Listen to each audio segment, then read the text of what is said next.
when did you guys start writing for the last album that came out in March? When did that progress begin for Waves of Loss and Power? So yeah, I mean that was kind of like not an accident. I can say it was an accident, but it wasn't. It was kind of Oh, planned on Hal's space. So it's a pretty funny story. yeah. So for myself, after as a matter of fact, I think like the last big show we had was in Netherlands in 2004. Yeah. Oh, We yeah. did the Headway Festival, Oh, yeah. And which was a yeah, great festival. yeah. We also went to Aberdeen, which was really nice. We had a blast and really good time in the Netherlands. And then after that, about a year later, I think when we decided to take a break, I think personally myself, I had no interest in playing with anybody else No. other than these three guys. Hmm. I did not want to write or collaborate with music with anyone else. I didn't like playing covers. No. So I stopped playing guitar for literally like 10 years. So. I completely removed myself from the instrument and Mm, music in general. Uh, and I devoted to other things. yeah. So in 2015, we got a call. I mean, we always stayed in touch. So we got a call from Hal, Yeah. and Hal was like, "Hey, why don't we all get together at my house?" And he was like, "I'm gonna have a barbecue. Everybody come, bring your families." Yeah. Having a good time. And he said, "And bring instruments." So that Okay. was kind of like funny at the time. So we all brought like basses and guitars and keyboards and all Yeah. that stuff. Okay.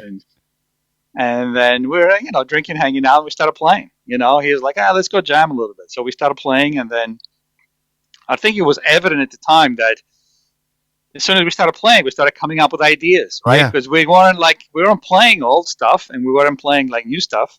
We just started jamming, and things started sounding good, and we were like, hey, this sounds good. So it just Maybe happens. it's time to Yeah. start doing something. And it happens. Everybody started getting excited again. It happens naturally. You just create Yes. naturally new ideas, new songs, new structures. Yeah.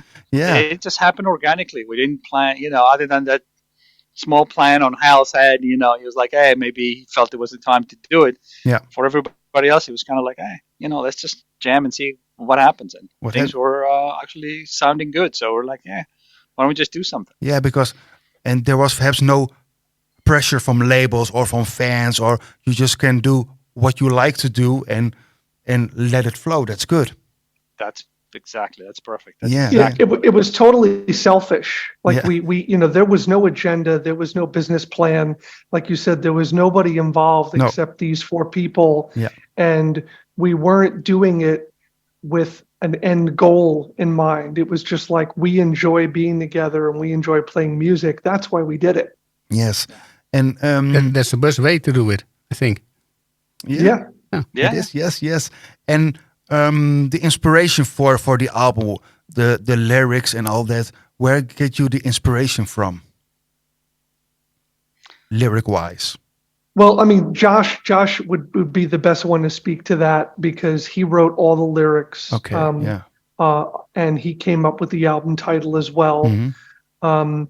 But just from we've done a lot of these together. What I could tell you to the best of my ability to speak to that is, it's a lot of personal experiences Mhm. and just philosophical observations about the world around us and where we're at as a species and where we're heading.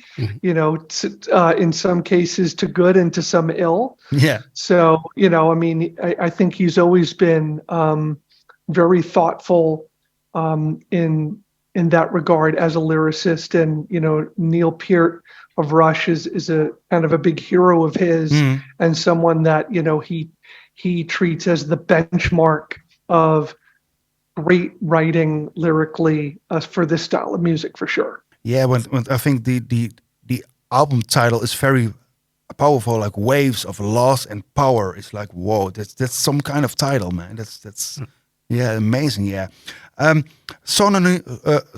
Sensory Records.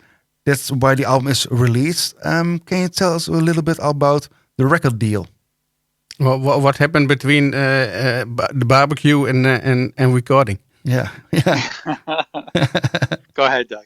Well, like Jimmy said, there was a long relationship that Ken Golden from Sensory Records had with the band. Yeah. As Jimmy told you, he was a fan, and he helped us out and helped the band out in the early days. And I didn't know Ken, and I knew about Sensory, and I knew about his commerce site, which is lasercd.com. But I didn't know Ken, and I didn't know about the history. And so once we had a couple of the songs that are on this album up to a certain extent of completeness, and we knew that there was something here and that there was an opportunity to go further than just where we were, and maybe we could do an album. We put together an electronic press kit, and we just started reaching out to labels, and anyone and everyone in that universe, but especially to the labels that are known for prog. And Magna Carta doesn't exist as a label anymore. No. That catalog got sold off to a private entity. But I just took a chance and sent the kit to Ken, and he immediately remembered us, and he was on board instantly. Yes, that was it. It was just, he heard the first 8 minutes of Perpetual Child Part 2. Oh yeah. And because we didn't want to give it all away, we just gave a little taste. Yeah. And he was in. He was like okay, he was sold. This is amazing. That's it. He was like, this is Ice Age. If you can do a whole album of this, then we're working together. Yeah, but I think it still sounds like Ice Age, the old days, but with a twist to 2023. It's not like that you guys like repeating yourself at all. It still sounds fresh with your familiar sound. That's awesome. Thank you. Yes, really cool. That's a huge compliment. Yes. Thank you. Actually, the final question for tonight, guys, or for you today. We are actually dying to see you guys live on stage. Like you said, Ice Age is a live band. And here in the Netherlands, we have a very big prog community. So is there any chance that you guys come over to Europe or to the Netherlands to play for us? Go ahead, Jim. Yeah, I would say we would love to. Yeah. There's no plans for it right now, but we'd love to. Yeah. I mean, it all comes down to, opportunities that are presented to us. I see you wearing the Prague Power Europe shirt. Yeah. So we are opening Prague Power USA in September. Yes. On day one. And that's basically our return to the stage. Okay. And whatever opportunities that exist beyond that, we're willing to explore. We'd love to come back, if the opportunity is there, and and if it makes sense for all of us. Yeah. Then we would love to. It's been a long time. Like Jimmy said, it was 2004 was the last time that we were in the Netherlands, and I've been there a couple of times after that on vacation. On vacation? Oh yeah. And yes. Where did you went on vacation in the Netherlands? So I was in Amsterdam for 3 days, months, and then we went from Amsterdam to Belgium. We traveled to Belgium with my wife, so it was really nice. But the 3 days in Amsterdam were superb. Yeah. It was great fun. It's a great city. So yeah, in Amsterdam you have. If you love art, if you everything. love food, if you love drink, I mean, it was. It was my wife's first time. She couldn't make it to the PowerMed to the Headway Festival in 2004, so we ended up getting there in I think it was 2018. Okay. Nice. First time Nice. there, yeah. 2018, yeah. You get everything in Amsterdam. Everything you wish or Everything desire. you want is there. That's right. And everything you don't It's wish. great. When we are recording the interview now, when we broadcast it, what song do we have to play together with it? What song do we definitely have to broadcast? What's the best track according to you from the new album? I hope from the new So- album. If they say the old album is better, it's not good. Is it the best? Is it the best or our favorite? Each one of us has a different favorite. So, for me, I mean, I love heavy stuff. So for me, The Needle is definitely one of my favorites. Yes. But on the other end, I love to say goodbye. The last song The last song on the album. a lot. I mean, I love to play it. I love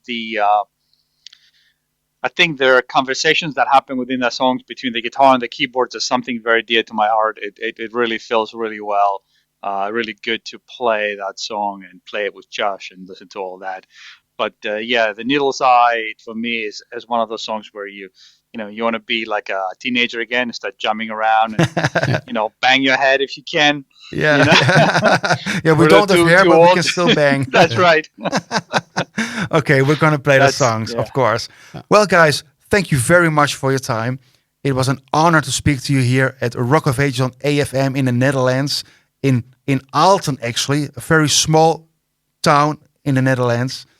And it's actually the same town as where Angus Young lives from AC/DC, so you remember that. Oh, Really? man. Yeah, Oh, that's awesome. We have to visit, yeah. you have to visit Aalten. Oh, guys, thank you very much and good luck. And hopefully we see each other sometime somewhere on the road. Yep. I hope Thank so. you. Thank you, guys. Okay. Thanks, guys. Thank you. Appreciate Bye-bye. it. Good day. Good All day. right. Bye now. Dit is Rock of Ages.